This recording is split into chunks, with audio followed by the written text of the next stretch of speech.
vous pouvez leur donner une autre dimension. C'est pas je fais mes études parce qu'il me faut un Torah, parce que demain il va falloir une parnassa. Non, ça n'a rien à voir. Je le fais parce que je vais élever la matière. Je vais donner une autre dimension à ce que je fais. Troisièmement, apprendre à rechercher la critique constructive. Alors, je prends des pincettes quand je dis ça parce que je ne crois pas trop non plus à la critique constructive, mais c'est important quand même. On sait très bien que chaque personne qu'on rencontre sur son chemin, c'est pas pour rien qu'on le rencontre. Quand quelqu'un il va venir nous dire quelque chose qui est désobligeant, c'est jamais très sympathique d'entendre cette chose-là. Maintenant, si je mets un Kadosh Baruch Hu entre moi et tout ce qui m'arrive dans ma vie, alors je comprends que si j'ai entendu cette chose-là, c'est pas pour rien. C'est-à-dire que peut-être que de cette chose-là, je dois grandir et je dois entendre. Maintenant, si, encore une fois, c'est pas le sujet d'aujourd'hui, mais si cette personne m'a fait de la peine et que je vois que ça, je le digère pas, c'est-à-dire que chaque fois que je la rencontre dans le Mahron, j'ai un pincement au cœur et je me dis, elle m'énerve, le Rambam il dit, il y a une halakha, c'est d'aller voir cette personne-là et de lui dire, écoute, j'ai été très peinée parce que tu m'as dit la dernière fois. C'est pas tu n'es pas bécédaire, j'ai été très peinée parce que tu m'as dit la dernière fois. Et la prochaine fois, si tu as quelque chose à me dire, je suis prête à écouter. Juste, il y a des manières de dire les choses. Et ça, on l'apprend quand on parle à son mari, quand on parle à ses enfants, quand on parle à ses parents. Tout est dans la manière de dire les choses. On n'est pas obligé de faire du rentre-dedans aux gens. On n'est pas obligé d'agresser les gens. Même si je suis dérangée par quelque chose, c'est la manière dont je vais dire. On l'apprend d'Hachem quand il va attraper Adam Arishon après la faute. Il lui dit pas pourquoi tu as fauté. Il lui dit Ayeka. En fait, qu'est-ce qu'il lui dit? Où t'en es dans ta vie? Qu'est-ce qui t'est arrivé? Comment t'en es arrivé à ça? Première réponse de Adam, il se défend, forcément. Quand t'es pris en plein flagrant délit en train de faire quelque chose de pas bien, en général, tu te défends, tu te justifies. Hachem, il lui dit, je te demande pas de te justifier. Là, t'as fait une erreur, assume tes responsabilités, fais tchouva, et maintenant, on va voir ce qu'on va faire avec ça. Quand une personne, elle vient, elle nous dit quelque chose de désobligeant, en vrai, il y a deux manières de réagir. Premièrement, la première, la plus nachon, c'est de se dire qu'on n'entend rien pour rien. Hachem, il est mégalgal chova lechayav, mais zakai les ochés. C'est-à-dire quoi? Quelqu'un qui t'est redevable de quelque chose, et ben Hachem va faire en sorte que cette personne va te faire une tova. Si toi t'es redevable de quelque chose, alors Akadosh Baruch Hu va faire en sorte que la personne à qui t'es redevable, tu vas la rencontrer, elle va te dire quelque chose qui est pas sympathique. Peut-être parce que moi, j'ai fait de la peine à quelqu'un d'autre. Maintenant, nous, comment on réagit? Mais d'où elle me parle comme ça, celle-là? Et en vrai, non. Je devrais avoir du recul par rapport à la situation et me dire pourquoi j'ai entendu cette chose-là. En vrai, c'est quoi le vrai travail d'un juif? C'est ce qu'il disait David Ameller chez Vita Hachem Negdetami. Pardon, j'ai Hachem en face de moi, c'est-à-dire que je me dis pourquoi j'ai entendu cette chose-là. Stam. Et il faut savoir qu'en plus on est nifga, on est blessé de quelque chose. C'est une grande capara, surtout quand on répond pas. Après, encore une fois, deuxième étape, c'est que si je vois que ça, je le digère pas la chose, alors je vais voir la personne. Mais la première étape, c'est que je n'entends rien pour rien. Il m'arrive jamais rien pour rien dans ma vie, jamais. Et s'il m'arrive quelque chose, je dois donner une autre dimension à ce qui m'arrive, de comprendre les choses avec plus de recul. Le Roche, il dit comme ça: celui qui entend des réprimandes doit se considérer comme ayant trouvé un trésor. C'est pas évident.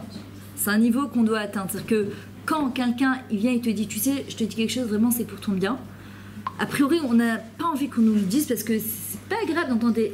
Mais en vrai, la personne quand elle vient, elle te le dit de manière néma, il dit, prends ça comme si que tu avais trouvé un trésor. Pourquoi? Parce que grâce à cette personne, tu peux juste à la limite la remercier parce que grâce à elle tu vas grandir.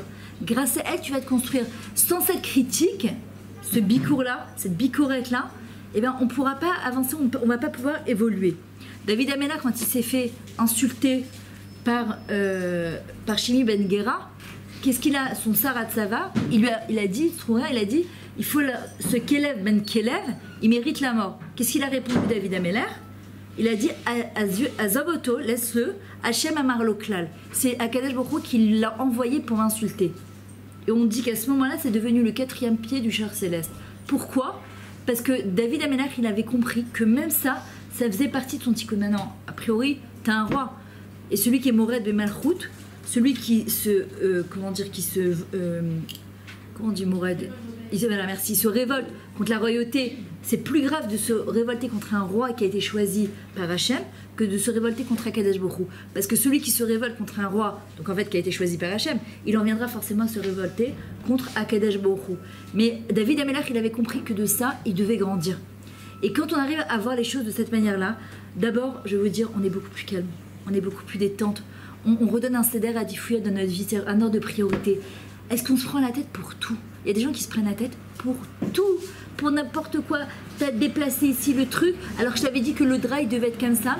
T'as mis de l'eau sur le chaïch, alors que, franchement, Bémet, c'est-à-dire que si je me prends la tête pour tout, dans les choses importantes, quand il y aura des choses graves ou importantes, mais comment je vais réagir? C'est pour ça que ça ne veut pas dire que non, si quelqu'un me manque de respect, je ne vais pas régler ce problème. Mais je dois redonner un ordre de priorité dans ma vie.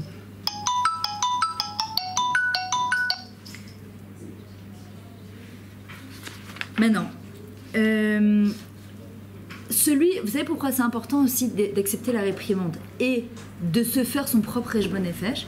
Celui qui fait Heshbon Nefesh, ça veut dire quoi? Qui fait son compte rendu tous les jours en se disant comment je me suis comportée aujourd'hui.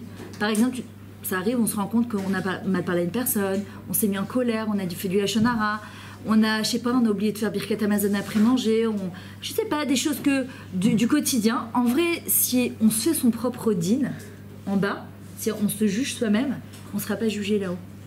C'est-à-dire que chaque fois qu'on se juge toute seule, on se réprimande en disant la Myriam, franchement, t'as pas été Bécéda.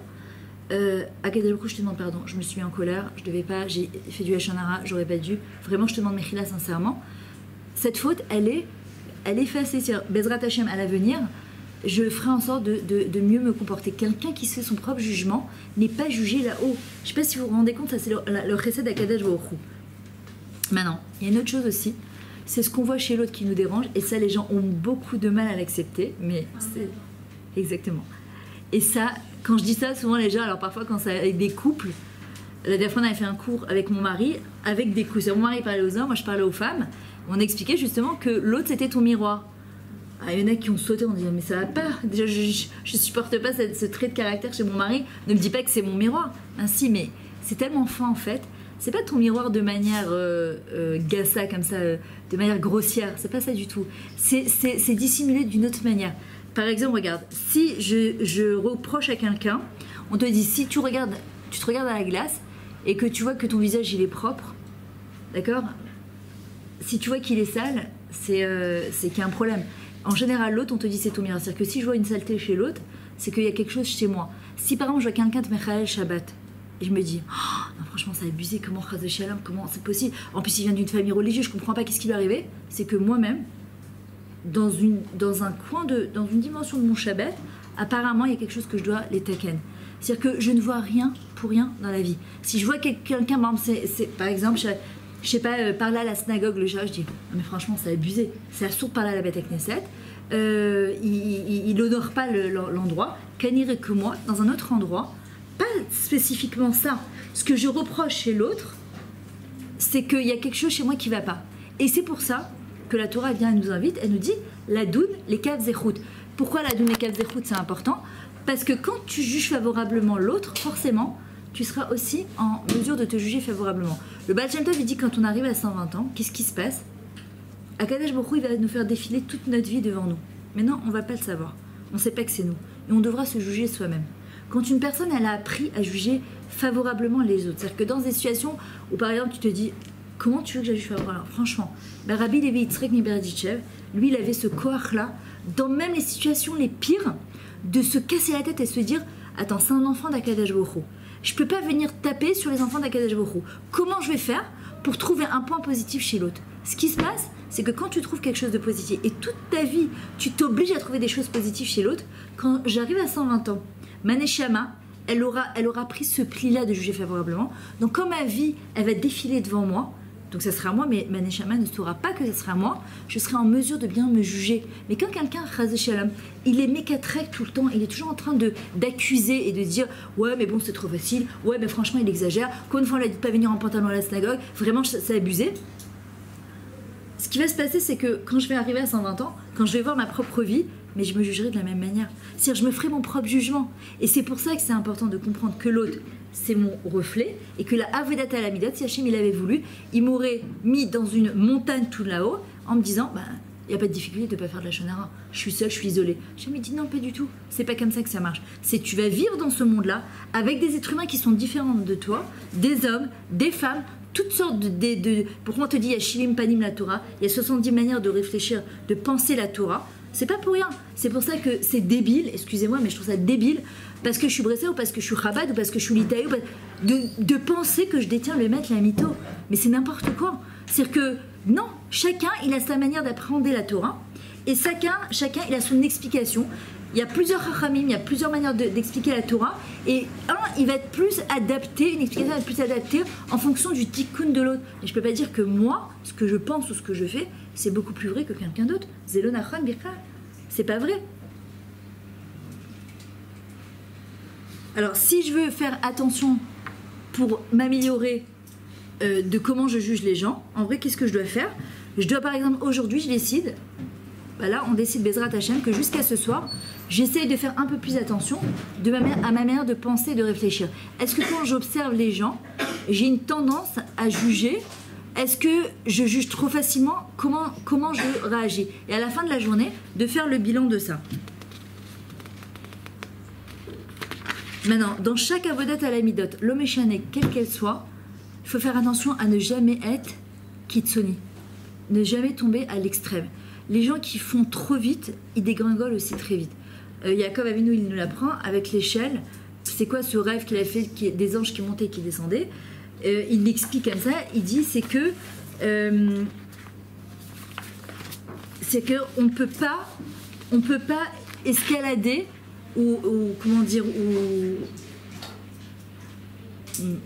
comment on dit ouais, mais quand on est médalègue, quand on est ouais, sauter. Non, c'est pas négligent. Les daleks, c'est quand tu sautes des marches, en fait. C'est quand tu sautes des étapes. Voilà, brûler des étapes, tu peux pas, c'est impossible. Il n'y a pas dans la Vodat Hashem de kitsour d'erreur. Il n'y a pas, le kitsour d'erreur, c'est Hashem qui le donne. C'est-à-dire que celui qui va nous raccourcir notre chemin, c'est Akadosh Baruch Hu. Une fois que nous, on aura emprunté notre chemin, une fois que nous, on aura changé, là, Akadosh Baruch Hu, à un moment, il va venir, il va les katser à Tazman, il va raccourcir le Zman. Mais nous, de nous-mêmes, on ne peut pas les katser à Tazman, ça n'existe pas.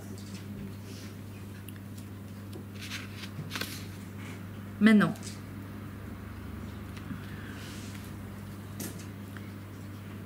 comment on va voir, de quelle manière on va avancer et évoluer dans notre Avodat Hashem? J'ai déjà fait la bracha.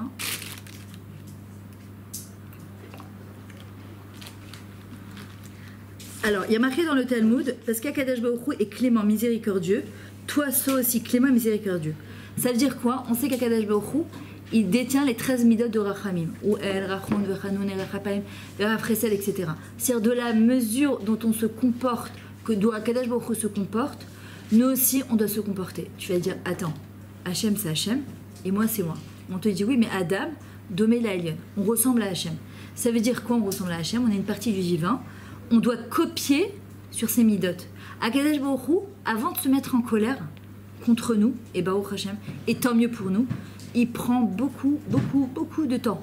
Et d'abord, il nous envoie plein de petits signaux d'alarme, il nous envoie des trucs. Alors, il y en a qui font semblant de rien, ils préfèrent, c'est plus facile pour eux. Et il y en a qui regardent, qui font attention, qui cherchent, etc. Akadosh Baruch Hu, il est rachoum, il est miséricordieux, il est plein d'empathie pour nous, il nous aime très fort. Hachem, il dit, comme je me comporte avec vous, vous devez vous comporter avec mes enfants. Dans ce monde, c'est-à-dire que je dois me comporter, je dois être à l'image de Dieu. C'est pour ça que souvent, encore une fois, quand je le dis, les neurologiens parfois ils disent, ouais, elle a un kissou sur la tête, regarde comment elle se comporte, regarde comment elle se met en colère, elle me double. En route, elle double dans les supermarchés, elle double dans les trucs. Franchement, si c'est pas encore... Ah ouais, c'est ça, il y a une barbe et une kippa. Mais voilà, ils volent des gens, ils font un travail qui est pas cachère, et tous les H2O et toute la clique là. Les gens, je peux comprendre, ils se disent, attends, si c'est pour être ça, alors la Torah, elle sert à quoi? C'est quoi? Je me déguise derrière une barbe et un chapeau? Je me déguise derrière un kissou roche? Non, je dois... Quand j'ai un kissou sur la tête, et que j'en ai ou que j'en ai pas. En tant que juive, dans la mesure où j'ai une identité juive, je dois représenter la gloire d'Akadosh Baruch Hu dans ce monde. Et donc, je dois me comporter à la hauteur et à l'image d'Akadosh Baruch Hu. Maintenant, souvent les gens ils disent, bon, ça va, déjà je fais ma Torah et mes mitzvot. Nachon, c'est très bien. Mais encore une fois, ce n'est pas une fin en soi. Ce n'est qu'un moyen de travailler sur mes midot. Comme je l'ai dit la semaine dernière, si je vous demandais à chacune d'entre vous, quel est votre Yetzer Hara, pourquoi vous avez Dafka ce Yetzer Hara, et moi j'en ai un autre. Pourquoi chacune d'entre vous a un Yetzer Hara différent? Pourquoi? T'as dit quoi? Parce que en fonction de ce dont je dois réaliser sur Terre, le tikkun de ma neshama, eh ben, j'avais un Yetzirah qui est différent du vôtre, forcément. On n'a pas besoin d'avoir le même Yetzirah. En fonction de ce que je dois faire, ça va être plus ou moins difficile. Parfois, je vois des gens qui m'appellent et me disent « Je voudrais travailler sur cette mida, je ne peux pas, c'est trop dur. » Et en vrai, quand on essaie d'analyser en fait, le shoresh de ça, il faut savoir que dans le shoresh de mon Yetzirah, dans la racine de mon Yetzirah, très souvent, c'est là que j'ai mon potentiel. C'est là où c'est difficile, c'est là où je vais me réaliser. C'est pas là où c'est facile. Là où c'est facile, ça va juste être mon moteur, ça va juste m'aider, me motiver pour aller de l'avant. Mais là où c'est difficile pour moi dans ma vie, c'est là qu'il va y avoir justement mon potentiel. Par exemple, à l'époque du Rambam, le Maïmonide, on sait qu'il était très connu pour sa chorma, entre autres. Des chercheurs, ils avaient dit qu'on pouvait changer les animaux. Donc ils ont pris un chat et on lui a appris à servir comme un malsa, comme un serveur, à marcher comme ça avec une bouteille, à truquer sur les deux pattes comme ça, à marcher comme un être humain. Et tout le public était hyper impressionné. Le Rambam, il voulait démontrer que ça n'existait pas. On ne pouvait pas changer un animal. Un chat reste un chat toute sa vie, un âne reste un âne, un homme devient un homme. C'est-à-dire, je peux avoir la tsoura d'un Ben Adam, d'accord, la forme d'un être humain, mais quand est-ce que je deviens humain? C'est quoi être humain? Humain, c'est d'avoir de l'humanisme à l'intérieur de moi. Être humain, c'est avoir un grain d'humanité, un grain de irpatio, de daaga pour l'autre. Parce que si j'ai la tsoura juste d'un être humain, mais je me comporte comme un animal, alors non, ça s'appelle pas être un Adam. Adam, c'est quoi? C'est l'hati, la chénie, c'est faire du bien à l'autre. Qu'est-ce qu'il a fait le Rambam à ce moment-là? Il a pris une boîte avec une souris dedans, et au moment où le chat il marchait sur ses deux jambes comme ça, avec une bouteille, tout le monde applaudissant en disant waouh, il a jeté la souris sur la truc, et le chat il a lâché tout, il s'est mis à courir derrière. Ils ont reconnu qu'un chat, ça reste un chat toute sa vie, que dès que tu le remets face à ses instincts, eh ben, il lâche tout. Alors qu'un être humain, non. Quand il a travaillé sur ses pulsions, quand il a travaillé sur ses instincts, il a cette capacité, et moi je le vois autour de moi, des gens qui travaillent sur leur midat mamash, je les vois changer, mais je les vois changer mamash, c'est-à-dire que tu vois des gens qui sont colériques, qui sont impulsifs, et que tu sens le travail qui est fait au fur et à mesure. Et en fait, comment on se rend compte, c'est que chaque fois que j'ai été face à un Nissan que je n'ai pas tenu, le truc, c'est pas de me dire « Oh, je fais tes chouvas et c'est tout ». Non, c'est d'abord de comprendre pourquoi je réagis comme ça. Pourquoi je démarre au quart de tour. Pourquoi celle-là, elle m'énerve. Pourquoi cette choutafa, elle m'exaspère. Par exemple, j'imagine que vous êtes peut-être une partie à vivre chez leurs parents, une partie, j'imagine que vous vivez dans des méonotes, d'accord, en choutafa. Et je sais que c'est pas facile parce que je suis passée déjà dans les méonotes et le matzav est critique. D'accord, c'est-à-dire que aussi bien les cuisines que les salles de bain que les douches, vous avez du mérite. Maintenant, dans la mesure où vous vivez à l'intérieur. Alors il y a des filles qui sont un peu plus maniaques que d'autres, il y en a qui sont plus propres que d'autres, et il y en a qui s'en foutent un peu plus que d'autres, d'accord? Et en vrai, c'est quoi vivre en choutafa? C'est pas pour rien. On doit se dire demain, Bezrat Hashem, je vais vivre avec mon mari et avec les enfants. Est-ce que j'aimerais, est-ce que j'aimerais que les choses elles soient comme ça chez moi? C'est-à-dire que pourquoi je devrais laisser traîner une casserole pendant une semaine dans laquelle j'ai cuisiné? Je vis pas seule. Pourquoi quand je me douche, je devrais laisser des tas de cheveux dans la salle de bain? Excusez-moi, je parle de ça parce que je vois ce qui se passe. Et même dans les séminaires de jeunes filles où j'ai donné des cours, je me dis c'est pas possible de vivre. Attends, on est des jeunes filles, on est dames, on est femmes, on a ce côté en plus français un peu quand même propre, on a été éduqués quand même dans la propreté. Je me dis comment c'est possible? Et en fait chacun qui compte sur l'autre en disant écoute si elle ne nettoie pas alors moi. Mais non mais je vis dedans.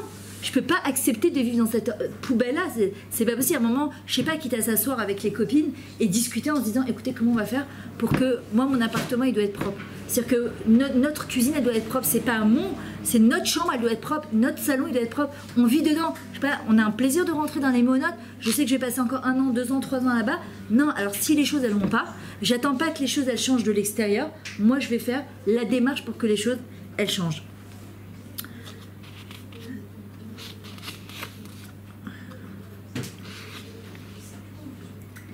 Maintenant, qu'est-ce qui entraîne la Avera? En général, c'est un manque de travail sur les midot. Par exemple, l'exemple que je donne très souvent, c'est quoi? Par exemple, on sait très bien, on nous a dit qu'on n'a pas le droit de dire du lashon hara. D'accord, on le sait, parce que tous les mérites de l'autre, ils vont chez l'autre. Non, tous les mérites à moi, pardon, ils vont chez l'autre. Donc déjà, je ne supporte pas trop la fille. En plus, je fais du lashon hara. Et en plus, tous mes mérites, je lui donne. Qu'est-ce que j'ai gagné? Et pourtant, on sait la gravité du lashon hara. Pardon, est-ce que ça m'empêche d'en dire, honnêtement? À moins d'étudier la halachot tous les jours, au moins de halachot par jour, et de prendre conscience, ça m'empêche pas d'en dire. Pourquoi? Parce que je dois travailler sur le shoresh. C'est-à-dire que, comme elle disait Rabbeinu Pinchas Zichrono Livracha, elle disait pourquoi je devrais parler de quelqu'un d'autre? Qu'est-ce que ça m'apporte? Pourquoi j'ai pas assez de choses à faire dans ma vie, à construire et à changer pour devoir dire que celle-là, elle est pas bien? En général, si je comprends dans le shoresh, dans la racine, pourquoi j'ai besoin de mal parler de l'autre, vous allez voir qu'on n'a plus besoin de mal parler de l'autre.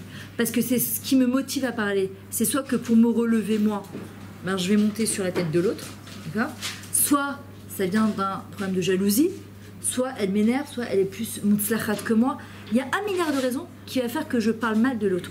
Le truc, c'est que, c'est pas il faut pas que je parle, c'est pourquoi je veux parler. Qu'est-ce qu'elle évoque chez moi? Qu'est-ce qu'elle réveille chez moi, cette fille-là, qu'elle m'énerve tellement et que j'ai besoin de la dénigrer?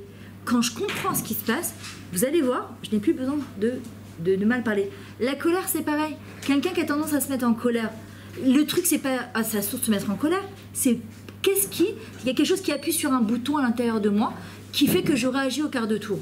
Qu'est-ce qui fait que je réagis au quart de tour? Et quand je comprends, je travaille dans le shoresh, vous allez voir qu'après, les hâtes, toutes les mauvaises minutes, elles disparaissent. Le truc, c'est pas de travailler de manière superficielle, mais de travailler en profondeur, de toucher à la racine. Quand j'ai été métakenet la racine, quand je répare la racine, alors Bezrat Hashem, tout va avec. Mais les gens, parfois, ils disent, mais j'ai tellement de choses à travailler, je sais même pas par quoi travailler. Alors, il y a plusieurs shittot dans la Avodat Midat. Je crois que c'est le Chazanish, il dit, travaille sur une mida, sur celle qui est facile pour toi, mais que tu sais que tu dois travailler et qui est accessible pour toi. Parce que celle-là, elle va te permettre en fait de travailler sur d'autres midotes. Si tu travailles que sur sur tous les terrains en même temps, à un moment tu vas lâcher prise, tu vas pas réussir. Travaille sur une mida, quelque chose qui te parle et que tu peux tenir. Par exemple, on voit que Ephron, c'est quelqu'un de très gentil qui se comportait très bien qu'Abraham Avinu.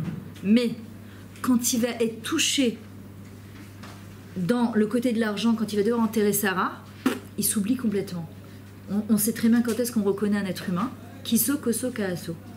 Sa poche, quand il doit débourser quelque chose, d'accord? Kaaso, quand on le touche au plus profond de lui-même, la manière dont il va réagir. Et quand il boit aussi, koso, quand il va se mettre à boire,